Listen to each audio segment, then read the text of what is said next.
ہمارے قدموں کو آگے بڑھنے سے روکنے کی کوشش ہے، تو میں آپ کے ایمان کو تازہ کرنے کے لیے ضرور بتانا چاہوں گا، مجھے تو اللہ کے فضل و کرم اور حضرت مولانا علامہ علی شیر حیدری کی دعاؤں کی برکت سے میں ساؤتھ افریقہ کے اس شہر میں گیا ہوں جس کا نام کیپ ٹاؤن ہے۔ کیپ ٹاؤن کے اندر ایک جگہ ہے جس کا نام کپ پوائنٹ ہے، دنیا کی بلند ترین جگہ، دنیا کی بلند ترین جگہ۔ ہم اس کے اوپر جا رہے تھے، حضرت مولانا ڈاکٹر علامہ خالد محمود صاحب رحمت اللہ تعالی علیہ، سہارنپور کے بزرگ، دارالعلوم دیوبند کے علماء، مکہ مکرمہ مدینہ منورہ امریکہ برطانیہ کے علماء کرام کا یہ ایک وفد تھا۔ ہم جب اس کیمپ پوائنٹ کے اوپر پہنچے، دنیا کی بلند ترین جگہ، اور بتایا گیا یہاں دنیا ختم ہو گئی ہے، آگے پانی ہی پانی ہے۔ جب ہم وہاں پہنچے، دنیا ختم ہو گئی، دنیا کی بلند ترین جگہ، میں نے وہاں کھڑے ہو کر کے نعرہ لگایا، نعرہ تکبیر، اونچی آواز سے نعرہ تکبیر، نعرہ تکبیر، تاجدار ختم نبوت، تاجدار ختم نبوت، عظمت صحابہ، عظمت صحابہ، جب تک سورج چاند رہے گا، جب تک سورج چاند رہے گا۔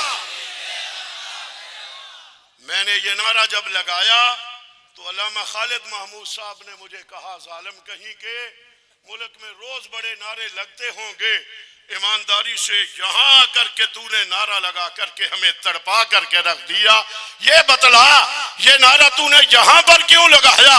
میں نے کہا اس لیے لگایا، میں نے حق نواز کے اس دشمن کو جس نے حق نواز کو گولی مار کر کے سمجھا تھا یہ آواز دب جائے گی، میں نے اس کو پیغام دینا ہے، میں دنیا کے آخری مقام کے اوپر پہنچ گیا ہوں، آگے دنیا نہیں ہے، میں وہاں ہو آیا ہوں، میں غلط بیانی نہیں کر رہا، میں وہاں سے ہو آیا ہوں جہاں دنیا ختم ہو گئی۔ دنیا کی بلند ترین جگہ پہ پہنچ کر کے میں نے اس دشمن کو بتایا جس نے آواز دبانا چاہی تھی، میں نے آواز وہاں پہنچا دی ہے جہاں جا کر کے دنیا ختم ہو گئی ہے۔ اور میں نے کہا تھا اگر کوئی مجھے بتائے آگے سمندر میں کوئی جزیرہ ہے تو میں کوئی نہ کوئی کشتی لے کر کے وہاں بھی جاؤں گا اور وہاں جا کر کے بھی حق نواز زندہ باد اور صحابہ زندہ باد کا نعرہ لگا کر کے آؤں۔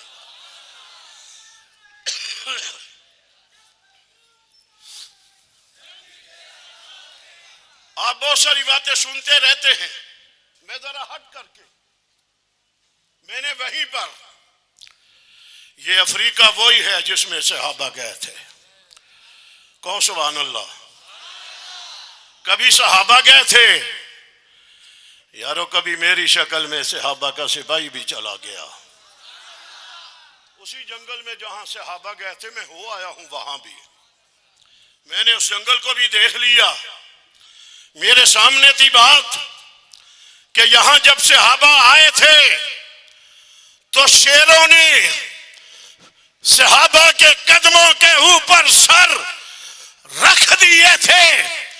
ہم جب اس جنگل میں گئے تو جنگل کی انتظامیہ نے ہمیں کہا، علماء کرام گاڑیوں کے نہ دروازے تم نے کھولنے ہیں نہ شیشے تم نے کھولنے ہیں، یہاں بڑے بڑے شیروں کے ریوڑ ہیں، کہیں تمہارا کوئی نقصان نہ ہو جائے۔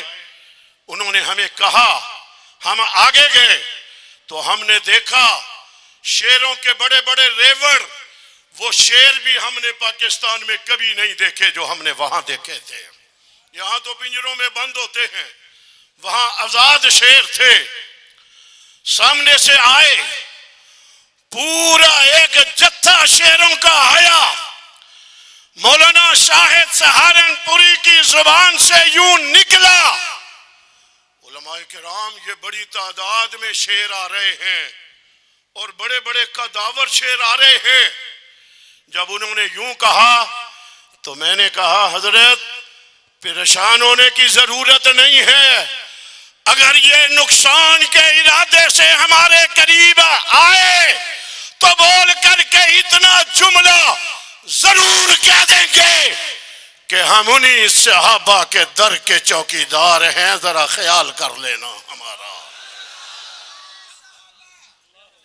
اور یہ ہوا حضرت, یہ ہوا. آگئے شعر آگئے. میں نے بول کر کے یوں ہی الفاظ کہے. پھر میں نے شعروں کو یوں بھی دیکھا, ہماری گاڑی کے ارد گرد یوں چکر لگا رہے تھے جیسے آپ وہاں چکر لگایا کرتے ہیں. یوں بھی دیکھا. اور اگلا جملہ بھی سننا, ہم کوئی کمزور ڈرنے والے بہت آگے گئے. ایک شیر کا بچہ آیا, میں نے کہا میں نے پکڑنا ہے, میں نے کہا میں نے پکڑنا ہے. علماء کرام نے بڑا روکا, نہ کرو نقصان ہو جائے گا, نہ کرو. میں نے کہا حضرات میں جو اپنے آپ کو صحابہ کا سپاہی کہلاتا ہوں, میں نے یہ تجربہ بھی کرنا ہے کہ ان شعروں نے صحابہ کو ماننا تھا. میں دیکھتا ہوں مجھے مانتے ہیں یا نہیں مانتے. میں نے یہ کہہ کر کے ایک شعر کو گردن سے یوں پکڑ لیا. وہ کہیں میری تصویر ہوگی بنی ہوئی. میں نے پکڑ لیا اور ایمانداری سے میں نے پکڑا تو اس نے سر جھکا دیا.